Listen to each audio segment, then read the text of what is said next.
So తర్వాత second chapter polynomials లో మనకి class 10 board exam point of వ్యూలో మనకి ఇంపార్టెంట్ టాపిక్స్ ఏంటంటే ఫస్ట్ ఆఫ్ ఆల్ మనకు ఉండేది ఏంటంటే పాలినామియల్స్ అంటేనే factorising a polynomial. Factorising means factorising by using splitting middle term. ఈ స్ప్లిట్టింగ్ మిడిల్ టర్మ్ లో మనకి ఒక 3 to 4 మోడల్స్ చాలా ఇంపార్టెంట్. అందులో కూడా మనకి రూట్ వచ్చే మోడల్ ఇంపార్టెంట్, లేదా డివిజన్ వచ్చే model important. Number 1. Number 2, already alpha comma beta 2 roots ఇచ్చేసి వాళ్ళు మనల్ని క్వాడ్రాటిక్ ఈక్వేషన్ ఫామ్ చేయమంటారు. సో నెంబర్ 1 ఏంటంటే మనకి క్వాడ్రాటిక్ ఈక్వేషన్ ఇచ్చేసి రూట్స్ ఫైండ్ అవుట్ చేయమంటాడు బై యూజింగ్ ఫ్యాక్టరైజేషన్. నెంబర్ 2 ఏంటంటే వాడే రూట్స్ ఇచ్చేస్తాడు, he will give the zeros and we have to form a quadratic equation. Alpha comma beta అన్న ఇవ్వచ్చు, లేదు డైరెక్ట్ గా alpha plus beta alpha beta అన్న ఇవ్వచ్చు. నెంబర్ 3 ఏంటంటే ఈ ఆల్ఫా బీటాలో రకరకాల ఆల్జీబ్రాయిక్ ఆపరేషన్ మనం అడగచ్చు. ఎలా అంటే ఆల్ఫా ప్లస్ బీటా అంటే minus B by A, alpha beta అంటే సి బై ఏ, ఇలా మనకి దాదాపు ఒక 6 ఉన్నాయన్నమాట. ఇవన్నీ చాలా చాలా ఇంపార్టెంట్. అందులో నెంబర్ 1 చూడండి. నెంబర్ 1 ఏంటంటే మనకి first quadratic equation 6x² - 3 - 7x. Quadratic equation యొక్క జనరల్ స్టాండర్డ్ ఫామ్ వచ్చేసి ax² + bx + c. Quadratic standard form వచ్చేసి మనకి ax² + bx + c. ఇప్పుడు నేను ఇచ్చిన క్వశ్చన్ వచ్చేసి 6x² - 3 - 7x. ఇక్కడ మనకి స్టాండర్డ్ ఫామ్ లో లేదు. ఏంటి స్టాండర్డ్ ఫామ్ అంటే ax² తర్వాత x టర్మ్ రావాలి, తర్వాత కాన్స్టెంట్ రావాలి. బట్ ఇక్కడ చూసినట్లయితే మనకి 6x² - 3 కాన్స్టెంట్ ఉంది, తర్వాత -7x ఉంది. సో కాబట్టి ఫస్ట్ ఆఫ్ ఆల్ దీన్ని మనం స్టాండర్డ్ ఫామ్ లో అరేంజ్ చేసుకున్న తర్వాత మనం ఫ్యాక్టరైజేషన్ చేసుకోవాలి. 6x² - 7x - 3. ఇప్పుడు ఫస్ట్ స్టెప్ ఏంటంటే first number into last number. చూడండి, 6x² - 7x - 3. 6 into -3 -18 అని రాసుకోవచ్చు, లేదా -18x² అని రాసుకోవచ్చు. సో దీని ఫ్యాక్టర్స్ రాసుకోవాలి. ఎలా రాసుకోవాలి? 1 నుంచి రాసుకోవాలి. 1 18s are 2 9s are 3 6s are. ఇందులో ప్రోడక్ట్ నెగటివ్ మనకి ఎప్పుడు వస్తుంది? కంపల్సరీ ఒక ఫ్యాక్టర్ పాజిటివ్ ఉండాలి, ఇంకొక ఫ్యాక్టర్ నెగటివ్ ఉండాలి. ప్రోడక్ట్ నెగటివ్ మనకి ఎప్పుడు వస్తుందంటే ఒక ఫ్యాక్టర్ పాజిటివ్ ఉండాలి, ఇంకొక ఫ్యాక్టర్ నెగటివ్ ఉండాలి. ఇది ఎలా డిసైడ్ చేస్తామంటే మిడిల్ టర్మ్ సింబల్ మైనస్ కాబట్టి మిడిల్ టర్మ్ కి ఏ సింబల్ ఉంటే ఆ సింబల్ మనకి బిగ్ ఫ్యాక్టర్ కి రావాలి. So minus minus minus plus plus plus. ఇందులో మనకి సూటబుల్ పేర్ ఏంటంటే 2 - 9 మాత్రమే మనకి -7 వస్తాయి. కాబట్టి 6x² + 2x - 9x - 3.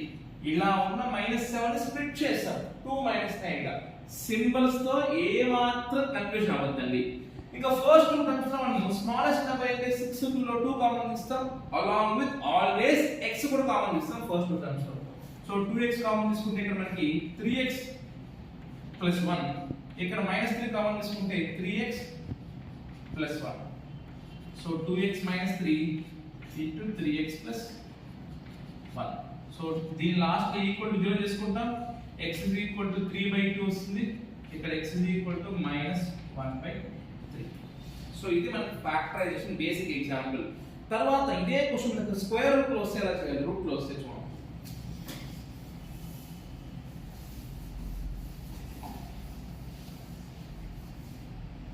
√3x² + 10x + 7√3. First step first order లో ఉందని చెక్ చేసుకుందాం. √3x² + 10x + 7√3. x² టర్మ్ ఉంది, x టర్మ్ ఉంది, కాన్స్టెంట్ ఉంది, అంటే ఆర్డర్ లో ఉంది. తర్వాత ఫస్ట్ స్టెప్ ఏం చేయాలి? First into last. √3 * 7√3. √3 * √3 will be 3. √3 * √3 మనకి ఏమవుతుందంటే 3. ఎందుకు? √3 * √3 will be 3. √3 స్క్వేర్ కాబట్టి స్క్వేర్ రూట్ క్యాన్సిల్ అయితే మనకి 3. సో √3 * 7√3 అంటే ఏమవుతుందంటే మనకి 21. ఇప్పుడు 21 ఫ్యాక్టర్స్ రావాలి. 1 21s are 3 7s are. అయితే ప్రోడక్ట్ పాజిటివ్ ఇప్పుడు మనకి రెండు పాజిటివ్ అనే ఉండాలి, లేకపోతే రెండు నెగటివ్ ఫ్యాక్టర్స్ అనే ఉండాలి. ఇది కూడా ఎలా డిసైడ్ చేస్తాం? మనం మిడిల్ టర్మ్ డిసైడ్ చేస్తాం. మిడిల్ టర్మ్ సింబల్ ప్లస్ కాబట్టి రెండు కూడా ప్లస్ చేసుకుంటాం. రెండు ప్లస్ చేసినప్పుడు మనకి 10 వచ్చే పేరు ఏంటి 3 ప్లస్ 7 కూడా ఇక్కడ 10 వచ్చేది so √3x² plus 3x plus 7x plus 7√3 first two terms లో మనము √3 స్మాల్ నెంబర్ కాబట్టి √3x కామన్ తీసుకుంటే ఇక్కడ x ఉంటుంది √3 టైమ్స్ √3 విల్ బి 3 ఇక్కడ 7 కామన్ తీసుకుంటాం ఇక్కడ ఒక ఇంపార్టెంట్ హింట్ ఏంటంటే ఇక్కడ ఫస్ట్ నెంబర్ ఏమంటే అది కామన్ తీసుకోండి 90% మీకు కామన్ తీసిన తర్వాత లోపల ఏమీ లేకపోతే ఏం చేస్తారంటే ఇక్కడ ఏముందో అదే వేసేయండి ఓకే ఇక్కడ ఏముందో అక్కడ అదే వేసేయండి so x plus √3 will be one factor and √3x plus 7 will be another factor so దీన్ని ఈక్వల్ టు చేసుకుంటాం ఓకే రైట్ తర్వాత లాస్ట్ మెథడ్ మనకి ఫ్యాక్టరైజేషన్ ఏంటంటే x²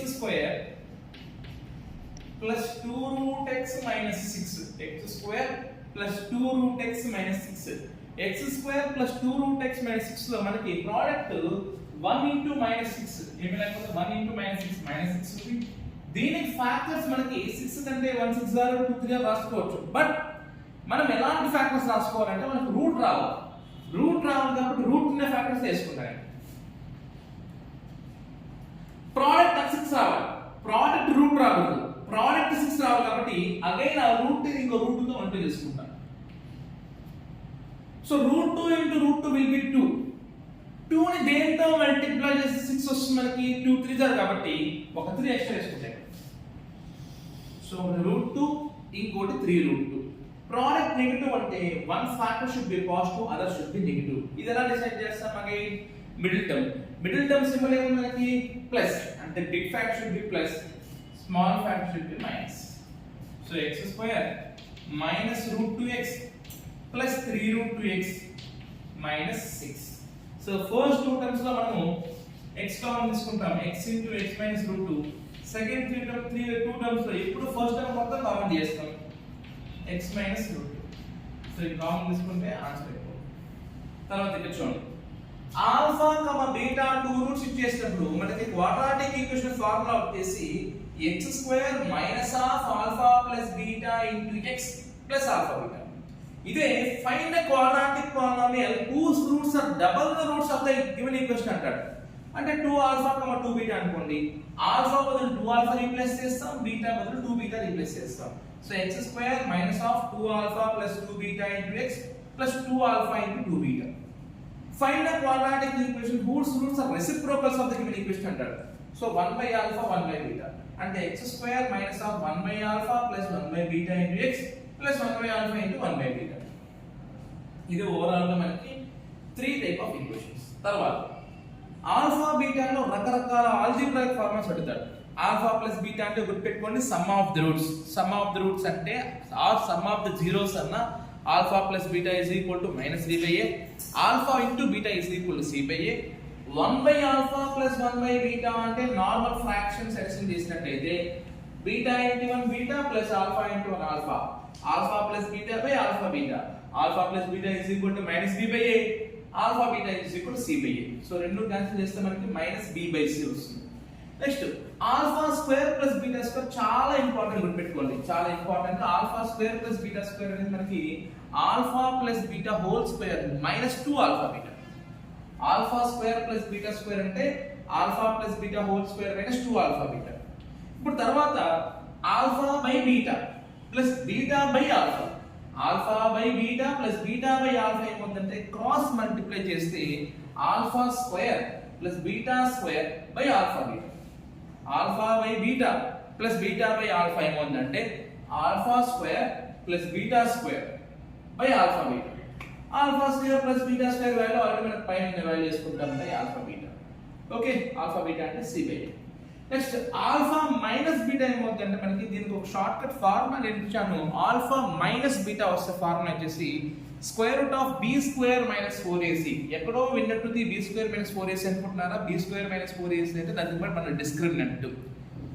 so alpha minus beta అంటే root of b square minus 4ac by a కి root ఉండదు next alpha cube plus beta cube ఏ విధంగా అయితే మనం alpha square plus beta square కనుక్కున్నామో alpha plus beta whole square minus 2 alpha beta alpha cube plus beta cube అంటే alpha plus beta whole cube minus 3 alpha beta into alpha plus beta. ఇక్కడ 2 వస్తే ఇక్కడ 2 వస్తుంది, ఇక్కడ 3 వస్తే ఇక్కడ 3 వస్తుంది into alpha plus beta. Alpha plus beta అంటే minus B by A, alpha beta అంటే సి బై ఏ. ఇక ఫైనల్ గా మనకి alpha square beta plus alpha beta square అంటే ఒక ఆల్ఫా బీటా కామన్ తీస్తే alpha beta into alpha plus beta. So ఇది overall గా మనకి పాలినామియల్స్ లో important questions exam point of view లో స్టాండర్డ్ పేపర్ లో మనకి వచ్చేందుకు అవకాశం ఉన్నాయి. Right, thank you.